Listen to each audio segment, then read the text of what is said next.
Nau mai te iwi ki Haka Live Podcast. Whakawātea ki Morgan tōku I ngoa, he wai mari e nui nōku. Te noho tahiki e tehi o ngā tino toki o te ao kai whiriwhiri kapahaka. Ki te kōrero I tā te kai whiriwhiri titiro ki ngā mahi I runga I te papatū waiwai o whakataitai. Ko te kaupapa kōrero, ko te Whakawātea. Ke tahuri atu tātou I nāia nei ki te mātanga haka, Adonna Morrison, me ona whakaaro mo te kaupapa nei. Kei te mārei kura, kei te mātanga poi, kei te mātanga haka. No Haka Life, te maringa nui, kua tai mai koe. Ke noho tahi tāua ki te kōrero mo te Ao Haka. E kai ngā koutia nui tia. E tāua, te pātai tuatai. Tēnā, kōrero mai, ko wai koe, no whia koe. O ngā mihi mahana ki a koe. Tēnā koe. He wiri tēnei no te waka o te aroa. Kia ora. Ko nonga taha te maunga, ko rotorua nui a kahumata momo I te roto. Ko te papa I oru, rawa ko tarimano o kumarae. Tēnā koutou. Tēnā roa atu koe, whanau mai me o tapu me o ihi. Well, I came from an era where kapahaka wasn't in kura. There was no kohanga. And so those bastions of learning Te Ao Haka came from the whānau. Kia ora. If you can imagine 18 mokopuna of Te Muera and Gertie Morrison, with my father being, the second eldest, Uncle Laurie, that's where Thames whānau Yes. comes from. So 18 of us, after the traditional Sunday roast, we would all assemble at Auntie Din and Uncle Trev's place on Whitaker Road and learn haka. Oh. And we didn't see it as anything special because it wasn't done in kura. Yes. It was something as a whānau that we always did. We had the experience of learning as a whānau Wow.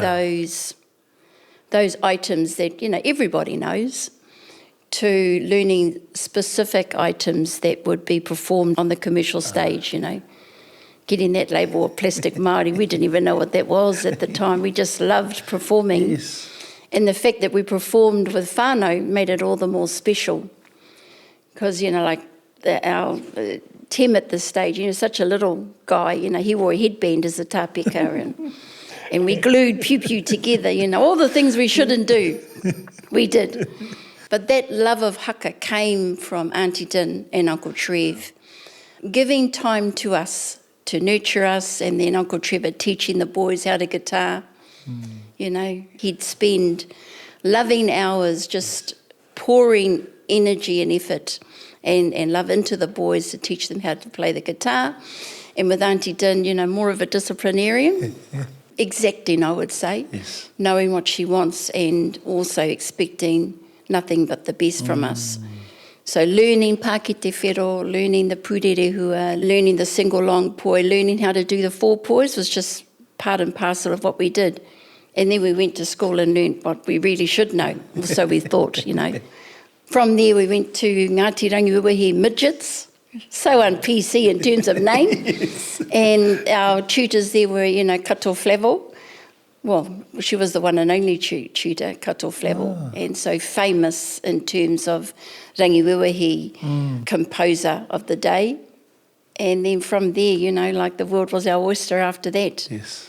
Winning 2 Polynesian festival competitions along the way certainly propelled us into a world where we got to experience overseas trips. I was very privileged to be taught by Kingi Haka, Baba Nenwehi, Bill Kere, through being part and parcel of many groups that went overseas to represent our country. I feel like the 80s and 90s were the golden era. I can still remember your whakaike and tūranga waiwai. That era of Rangiwewehi, where did the magic come from? The magic you were able to bring on the stage, which made you iconic. Well, I think at 67 years of age now, I fondly look back at the 90s and I say to whānau, I'm saying it now, but it's the 90s was when we were hot.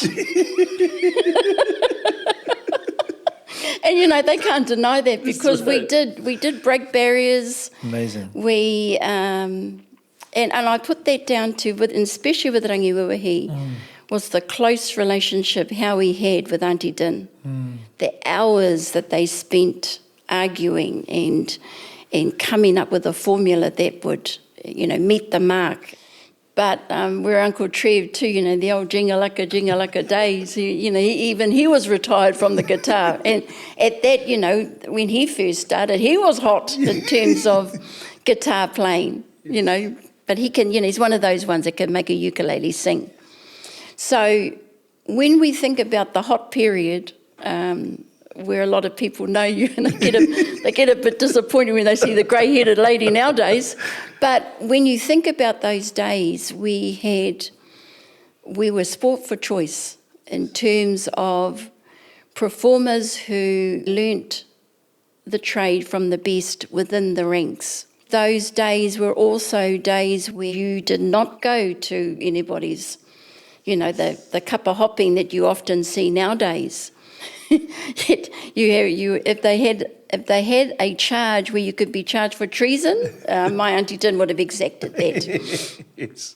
So loyalty was everything. I think loyalty and respect.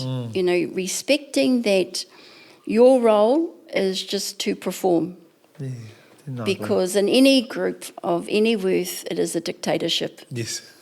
where you have an opinion, but your opinion doesn't matter.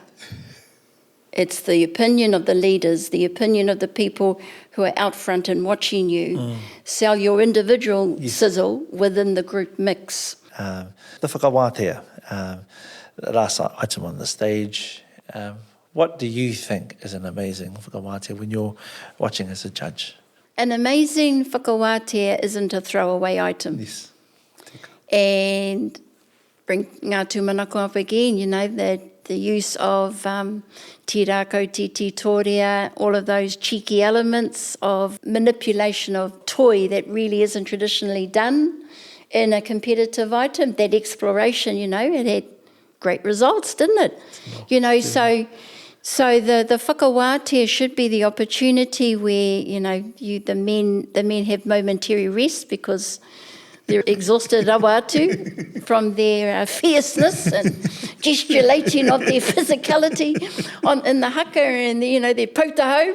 So the women, that's the opportunity for them as a soloist, as a group of wahine presenting their feminine wiles on the stage, or but not okay. It's the end of the item.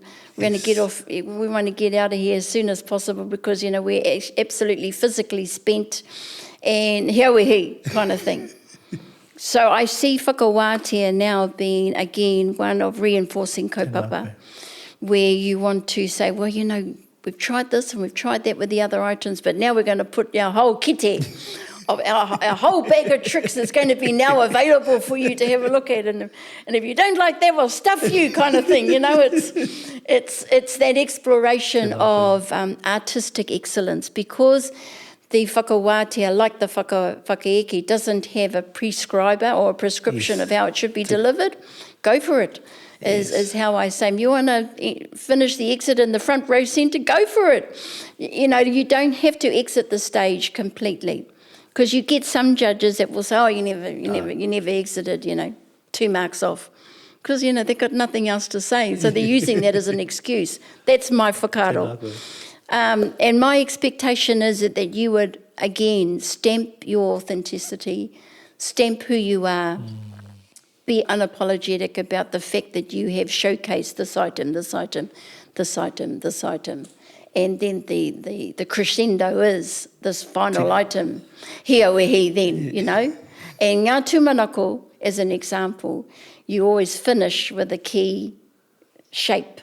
Yes. And that key shape is the photo opportunity moment. If you liked us, take a photo. The audience should be as physically spent as you are, both emotionally, everything, just with the whirlwind of what you performed, and then that sense of contentment, and wanting to get up and do haka tautoko to give you back the support that you've showcased for them. Amazing whai. I ko nei tātou whakarongo atu ai ki te tohunga haka aturu hira hare me ona no whakaaro. Moi o koe nā tau o muarano rā me i te matatini te ahurei i era nā whakataetai ārohe. Ai. Ko te whakawātea te taho nā kaupapa, niwha rawātu nei mo nā whakawātea, nui te haka mai o nā tāne, te whakamataku mai. I enei rānei, koe raka pia te taonga, kai te kua whakanāwarihia. Ai. Nā te mea herereke tā rātau, te tirua e tai kapahaka, ko te whakatau i te nāwari, ko te whakahoki mai te noa, ko te whakawhanauna tana mai nā kaupapa whakataetaira. He nui nā momo āhuatana whakaputaina mai o te Whakawātea nēna, enari he ātāhua, kua whakatawhitohia e tau nā waiata, me te tū. Ai. Te nui nā rātau, ka tae rātau te hoki ki tā rātau ake tū i roto i te whakawātea. Ki te au i te matatini ka mea, kai te ora tonu te tū anā iwi, ka rote i wā rātau whakawātea. Me te tani Māori o nā reo. Ai. Ka rote nā whakawātea. Ki o whakaaro, i roto i te whakaike me te whakawātea tā koe kōrero nei, i te papa o whakataetai. Ko ngaro te reo haka. Ko riro ke tātou i ngā waiata rōreka. I o whakaaro. Ai. Kai roto pia tērā i te moemoe me te whakairota nā te kai ako. Ai. Tēnā koe. Ka rekau pia i roto i te whātakau tānata. Ai. Nā te mea, ka mahi koe i tātou kai ako, i ako ai a koe. Ka tae koe te titiro i roto i taua whakataetai rā, ehia nā kapahaka kai te whai tērā āhuatana. Ehia nā kapahaka kai te whai tēnei huarahi. Ai. Ka wāna nai, ehia te pakeke o wera o nā kai ako, ehia te pakeke o wēnei. Ka tae koe ki te mahi tatau, mai era. Nā whai anō.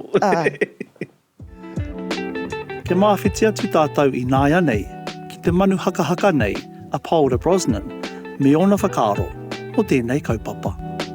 Tāku e whakapono nei, me poto. Tēnā koe. Me poto. Me he mea e tū ana koe i te rangi tuatoru o te whakataetai, kai wainga nui koe i te rangi, kua hea kēnei nā kapa kua tū i mua i a koe, me he mea ka roa tō Whakawātea, ka tino haua koe. Ka tino haua koe. No reira, kuira pia tahi. Ka mahara i tērā, no reira. No reira, me poto me reka. Ai. Kia ari te hira kōrero iti te kupu nui te kōrero, Ai. hāngai katoa ana te wairua o tērā whakatauki ki te Whakawātea. Iti te kupu nui te kōrero. Tētai tino kōrero, e rongo anau, whakawā i tāu, i kite ai, kaua. I tāu, i hihi ai. He ua tērā, mo te kai whakawai te mei tipu ake me e tai tikanga, e ua te wete i tērā, e pai ai tana whakawai, tāna he ua mo e tahi i roto i te reanga o runga ake i a tāua. Me tāku e mohio nei, he mana nui o rātau. Enari kua eke nei te wā mo e tahi, kia noho hei pau kuia mo te kaupapa. Hei pau koraua rānei mo te kaupapa. Kua tai ki rātau ki tērā. Nā te mea ko rātau nā whakaruru hau. Enari mo tō tāua rea ngā whakawā i tāu i ki te ai kaua ki tāu e manako nei. Kaua hoki e whakawā i runga i tāu i mahara nei. Nā te mea, ko nā kapa nui, nā kapa toa, ka whakaiake rātau, tau atu tau mai ko rātau nā toa, tētahi tau ka whakaiake rātau, e tahi kai whakawā, ka whakawā anō i te ekenga o rātau i te rātau. Ai. No reira he tūpato atu anō tērā. Me te mea hoki, kāroa hoki nā tīma kai koutou, kai te tihi o te maunga i te mea koira, te uauatanga. Wātu, ko te noho ki reira. O te noho ki reira. Ai. Te noho ki reira. Ai. Ko te ke ki te taumata. Ai, wow. Te marima taumata e nganuna kia pērā. Ngai, ai, ko te noho ki reira. I tino rongo mātau. Te mata tino muri mai. Ko tu iwa. E ma mau tērā taka ingari. Ai, ko te noho ki reira. Engari ko te whakahau pēr. E hara I te mehe whakahau. Engari ko te āki. Ai. Ko te āki. Kaua e whiu atu I te tub me te bathwater. Yeah. I pērā mā te, me rere ke. I te mea ko kite ke rātou I tētai taira, me rere ke. Te hea o tērā whakaaro. Me tāku e whakapai nei kuira pēr I he ai e tahi atu. Nā te mea, ko tahi te ki, kare mātau I eke, me huri ki wāhi ki atu. Ai. Engari, ko te huringa tēnā o te ao. Karo. E hara hoki te mea, me noho koe ki te tihi kaua, kia kaua tētai e eke kirua. Engari, he wā tōna ki te mau koe, he wā tōna kā hoki anō tēnā hia kai kia koe. I te mea, e reka ana I e rā wā, Ai. kā reka anō a tōna wā. Tēnā koe tēnā kōrero. I konei tātou whakarongo atu ai ki te mātanga haka, a ngāringi katipa, me o nā no whakaaro. Kia koke tāua ki te whakawātea. O whakaaro mo te whakawātea. I tā māua ko Hāni Nohotahi, ki mai me rite te kaha o te whakawātea, ki te whakaeke. E whakai ana hau ki tērā. Me mea e tai nifa ana te kapa I te whakaeke. Me whērā te taumata hoki o te whakawātea. Katahi, ko te tehi atu mai o te whakawātea, mea he kōrero whakamutinga o tērā kapa ki te minenga, ko ia te wā hei whakatau I ngā rātou kōrero katoa ko te whakawātea. Ka mutu I runga noa I tō kōrero mo te whakataitai, he ture hoki, he paiaru hoki mo te whakawātea. I te wā I tuau ki te haka ko te whakawātea, ko te whakawātea. Whakawātea no atu, kua mutu te mahi a koe, kua tau te wā, kua mutu te wā hoki ki tō kapa, me whakawātea. E nāi nei, kai te kita atu, kua pakari haere I roto I ngā tau, he whai wāhi ngā no ki te āta whakahua no ngā kōrero, ngā taunaki a te kapa, ki te minenga. Ko ia te painga pēr o te whakawātea. Ko tino pakari haere I ngā tau. Ngeti I waka whakaaro ake, kai te whakawātea tērā kapa. E a hātua rā nei. Ko tīmata nō rai. Te rape kua haere ki te tāko, hoki mā nō rātau. Kua rere ke, engari e ai ki te paiaru, ngā ture me ki, kai te kapa no te whakatai, hara I te mea me whakawātea a marae nei. Tēnā koe. Engari ka tuku tonu atu I ngā kōrero poroporo akipa ki te au kāinga. I runga no I te mihira nei. I runga no I te whakapapara nei. Koia te painga o te whakawātea me ki au. Kia ora. Ke tahuri atu tātou I nāia nei ki te mātanga haka a te hira painga me ona whakaaro te kaupapa nei. Ka tuku ai te pātai rā, hea te tikanga I o te whakaeke me te whakawātea. Ara noa tu ngā whakamaramani rā. Te koro tātou mo te whakaeke. Taha taitama waine, mo te taitama tāne, whakaeke marae. Heuno, kua hua panoni pēr. Kia ora. Kia nei me te hāngai o aua panonitanga. O waiho ma te reanga hou, e rā, iho matua e whakatinana. Engari, ko taua ari ātonu, kia ngana ki te whakātu, e whakawāte ana a koe I tau papa I tau Tēnā koe. marae ātea. Mā te ai te paku koke, whakate katau, whakate mau I whakamuri rānei. Ko mō heo tonu te tangata, ko ea ko tutuki. Te Tutai ki te whakawātea. Voiata mai, haka mai, rānei. Kia nei, he whakawātea tonu. Ai. He nui ngā kaupapa I nāi nei, e whakamahi ana ki roto I te whakaike, te whakawātea. Tērā te wā, ai ko te whakaike marae, tērā. Kua rere ke, ko huri te ao. Ko tai te wā me, kei te hangai tonu e rā ingoa, ki ngā mai. Pai tērā patai. Kia nei, kia ruku I a kapa, tō rātou tuakiritanga. Hei tauira, ngā purapura, e whakatui a rātou te pou niu. Me taku mea, ka tino ki teu. Ngai hoihoa teua hau mene o te ai pai marire. Me te mea nei, ka whakature e rātou tō rātou pou niu. Ko tiki tā rātou whakaeke. Ko ai ki te kei, ara tēnei te whakaeke, ai ki te paiaru a te whakaeke. Engari ko tā rātou whakatitina. Ia rātou anō, tō rātou papa o neone ki tō rātou wai, koe rei, rātou pai kia wa rātou mai. Hei tau ira noa. E harai te mea Tūpato. Harau te mea aru ana i ngā paiaru, engari he whakamaori noa. Ai au a paiaru i tau a whakaeke, whakawātea. Tā rātau he hea o rātau ara. Tō rātau whakapono, rātau tikanga. Nā reira, ka kia tērā e whakawātea, ko te pai ngāti tērā. Engari, me ka hata rātau tuhi. Kai patua kinotia rātau e waia ke rānei. E te kurunga i te kuare. Ai. Nā reira, pēnā ki te ana i te pepa. Tikaro. Te tikanga. Te tikanga. Ai. I konei tātou whakarongo atu ai ki te mātanga haka a hōhua mohi me ona no whakaaro. Well, I think ai roto i tana kupu tana tino kirof.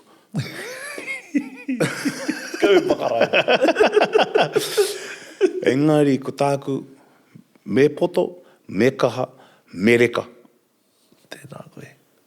Kaua noho e just katirari noho te kirof. Me kaha, me poto, me reka. Kia au nei. Tā te mea kuira te tāwara whakamutunga. Pēnā ia ka pai te tāwara la, ka tōmina tonu te iwi, ka tōmina tonu mutu ana koe. Tēnā koe. Ka mau tonu te rā reka ki te waha. Ai.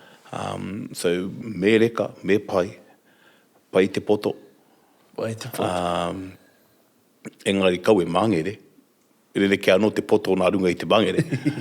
Te mea pai ki au, pēnei ki te anau, i te mea kātahi no te hunga tāne ka haka.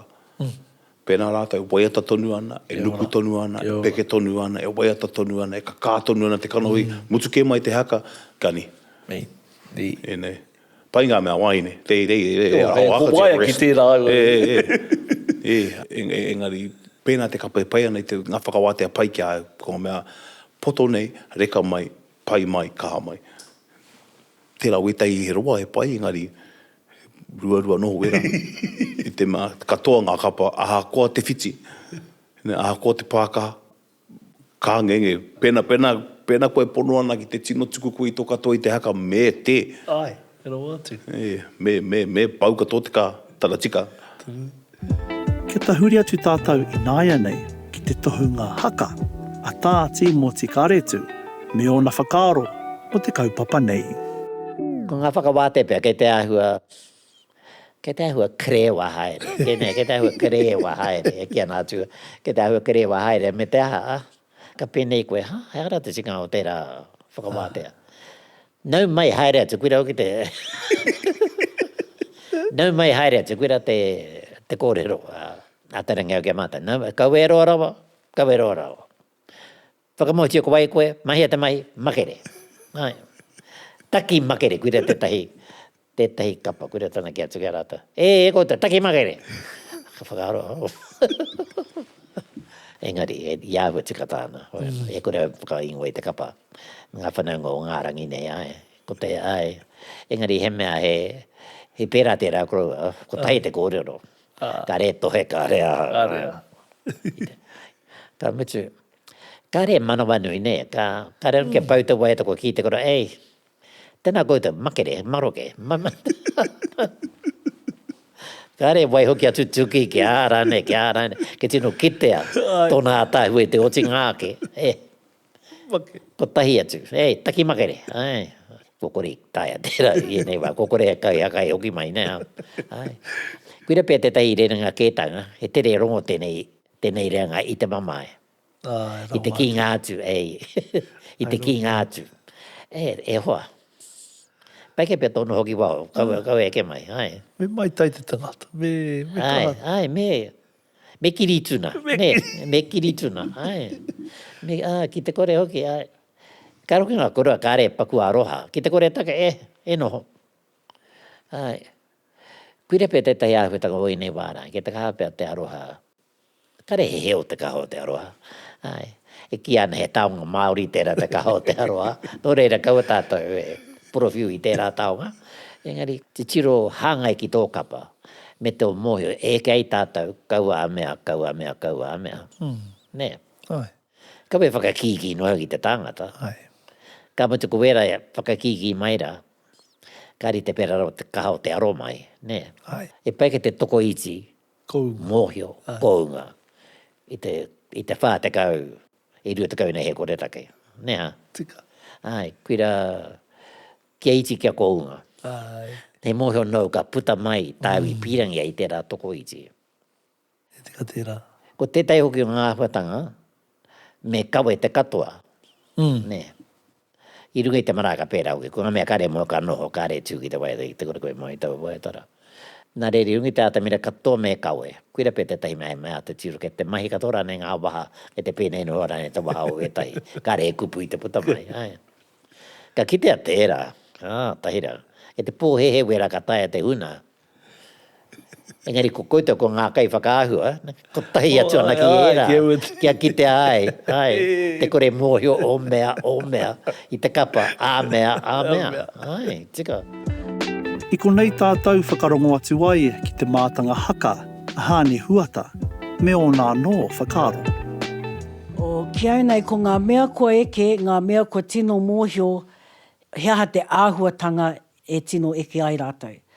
Nā ko e tihi kapa, he kaha ke te mahi waiata, ne? Ai.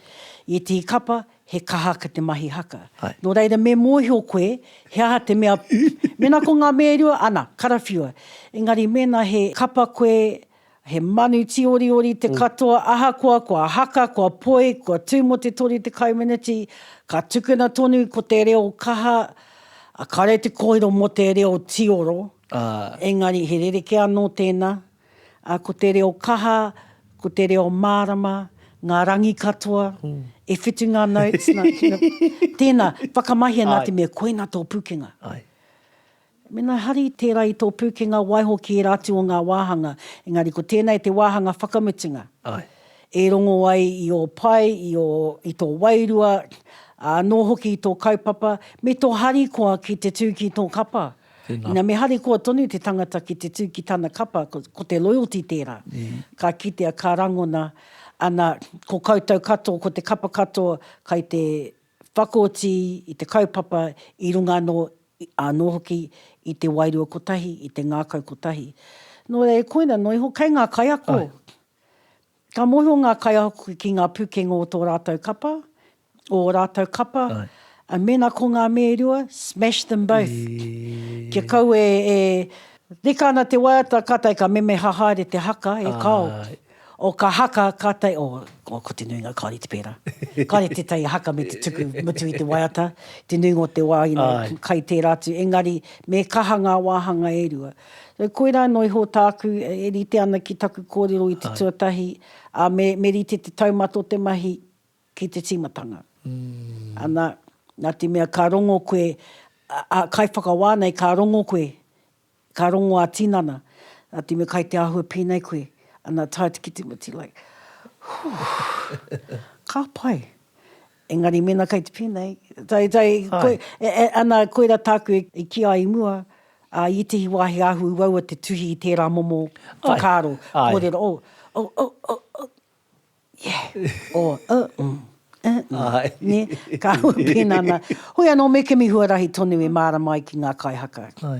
Kare te mōhio, nā te mea hari te ture, engari i au noho tono o tū tonu ana hei kaihaka, ko e tehi o ngā kōrero kua puta i ngā kaiwhakawā, mo tēnei, o kāre koe mihi ki te hau kāinga. O hara tērā i te ture. Engari, te āhua nei, kua noho hei tukanga, ne, ki ngā whakataetai. Ana, koina te wāhi, ka mehia te hau kāinga, engari, mena ka hihi ki te kawe kaupapa ki atu ka aha. Pēnei i te kōrero a Ngāringi Māo, ko Ngāringi Mua, ana ko tērā o mātou Whakawātea, ko te ki atu ki ngā kai Whakawātea mai, ne? E te kai whakawā.